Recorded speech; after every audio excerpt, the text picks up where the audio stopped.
Assalamualaikum warahmatullahi wabarakatuh. Bismillahirrahmanirrahim. Alhamdulillahi rabbil alamin. Wabihi nasta'inu ala umurid dunya waddin. Assalatu wassalamu ala asyrafil anbiya'i wal mursalin, Sayyidina wa maulana Muhammadin wa ala alihi wa sahbihi ajma'in. Amma ba'du. Alhamdulillahi rabbil alamin. Segala puji hanya milik Allah.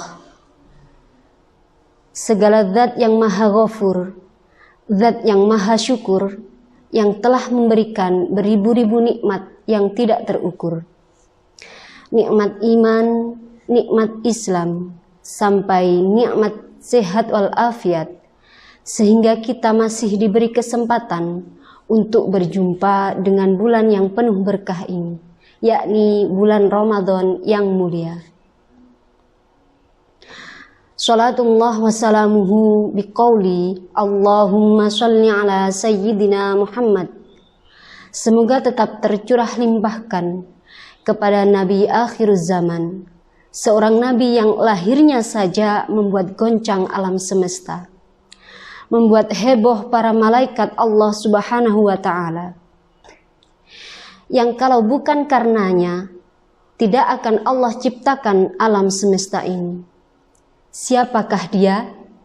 Tidak lain dan tidak bukan, yakni Nabiullah Muhammad sallallahu alaihi wasallam. Kaum muslimin yang dirahmati Allah, alhamdulillah, pada saat ini kita masih diberi kesempatan untuk berjumpa dengan bulan yang penuh berkah, yakni bulan Ramadan. Bulan Ramadan adalah sekolah, tempat di mana kita banyak belajar tentang hidup dan kehidupan, supaya kita lebih siap menghadapi hidup, mampu melihat persoalan ke depan, agar kita tidak terjebak dalam keuntungan sesaat, tetapi merugikan kehidupan jangka panjang. Untuk itu, pada kesempatan kali ini, saya ingin mengajak para hadirin sekalian untuk melihat nilai puasa di bulan yang penuh berkah ini.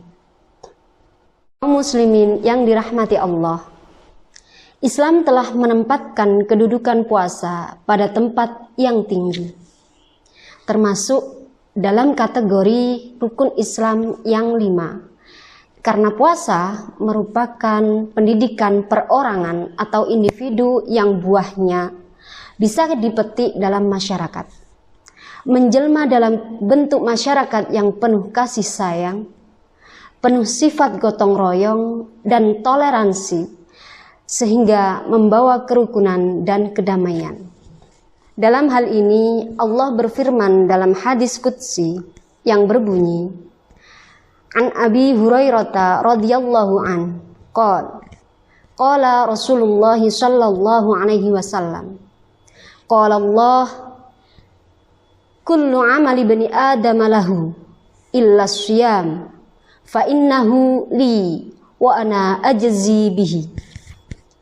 Yang artinya, dari Abu Hurairah radhiyallahu an berkata, Rasulullah shallallahu alaihi wasallam bersabda, Allah berfirman, semua amal anak Adam untuknya kecuali puasa. Ia untukku dan aku yang akan membalasnya. Hadis yang agung ini menunjukkan akan keutamaan puasa dari beberapa sisi. Yang pertama, sesungguhnya Allah khususkan puasa untuk zatnya dari amalan-amalan lainnya.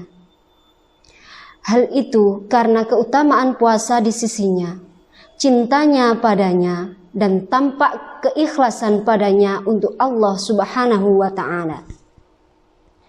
Karena puasa merupakan rahasia seorang hamba dengan Tuhannya, tidak ada yang melihatnya kecuali Allah. Karena orang yang berpuasa di tempat yang sepi, mungkin baginya adalah tempat yang memungkinkan mengkonsumsi apa yang diharamkan oleh Allah. Akan tetapi, dia tidak mengkonsumsinya. karena dia mengetahui punya Allah yang maha melihat di tempat yang sunyi. Dan Allah telah mengharamkan hal itu. Maka dia tinggalkan karena takut akan siksanya serta berharap pahalanya. Oleh sebab itu Allah berterima kasih akan keikhlasan ini dengan mengkhususkan puasa untuk dirinya dibandingkan amalan-amalan lain. Dalam hal ini Allah berfirman, yad'u syahwatahu wa ta'amahu min ajli, yang artinya dia meninggalkan syahwat dan makanannya karena diriku. Keistimewaan ini akan terlihat nanti ketika hari kiamat, sebagaimana yang dikatakan oleh Sufyan bin Uyainah rahimahullah. Ketika hari kiamat, Allah akan menghisap hambanya dan mengembalikan tanggungan dari kezaliman dari seluruh amalnya, sampai ketika tidak tersisa kecuali puasa. Maka Allah yang akan menanggung sisa kezaliman yang dia masukkan surga karena puasanya. Kedua, Allah berfirman mengenai puasa, wa ana ajzi bihi, yang artinya dan aku akan membalasnya. Dalam hal ini, maka balasan puasa disandarkan kepada zatnya yang mulia, karena amalan-amalan soleh akan dilipat gandakan pahalanya dengan bilangan. Satu kebaikan dilipat gandakan 10 kali sampai 700 kali, bahkan sampai berlipat-lipat.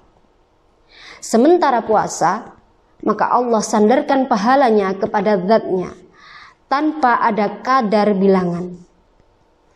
Maka Allah subhanahu wa ta'ala adalah zat yang paling dermawan dan paling mulia, memberi sesuai dengan apa yang diberikan. Maka pahala orang yang berpuasa sangat besar tanpa batas, sehingga terkumpul di dalam puasa itu 3 macam kesabaran. Yang pertama, puasa adalah sabar dalam ketaatan kepada Allah.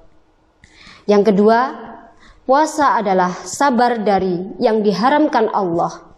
Dan yang terakhir adalah puasa sabar terhadap takdir Allah yang menyakitkan dari lapar, haus, dan lemahnya badan serta jiwa. Maka layak bagi orang yang berpuasa termasuk dalam golongan orang-orang yang sabar. Allah telah berfirman, A'udzu billahi minasyaitonir rajim. Innama yuwaffas shabiruna ajrahum bighairi hisab. Yang artinya, sesungguhnya hanya orang-orang yang bersabarlah yang dicukupkan pahala mereka tanpa batas.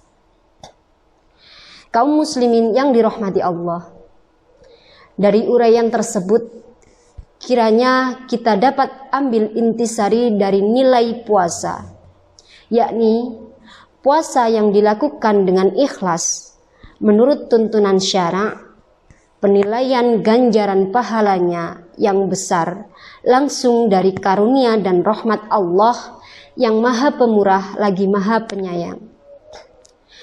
Oleh sebab itu, marilah kita tingkatkan kualitas puasa kita agar kita bisa mencapai tingkat puasa yang ikhlas hanya karena Allah. Hadirin rahimakumullah, ular kobra katanya berbisa, berasa asam buah markisa. Ikhlaskan niat dalam puasa, semoga terhapus segala dosa. Kiranya cukup sekian yang dapat saya sampaikan. Jika yang keluar dari mulut saya merupakan sebuah kebenaran, maka itu berasal dari Allah. Dan jika yang keluar dari perkataan saya adalah salah, maka hal itu merupakan kekhilafan pribadi saya, dan saya mohon maaf yang sebesar-besarnya. Sebelum saya akhiri, ada satu pantun yang akan saya sampaikan. Kemarin Pak Anam jumpa dengan Pak Ahmad. Katanya beliau tak lagi jualan tomat. MGMP Paijo selalu bersemangat menebar kebaikan dalam amanat. MGMP Paijo bergerak tanpa batas, berkarya sepenuh hati. Saya akhiri, wallahul muwaffiq ila aqwamit thoriq. Wassalamualaikum warahmatullahi wabarakatuh.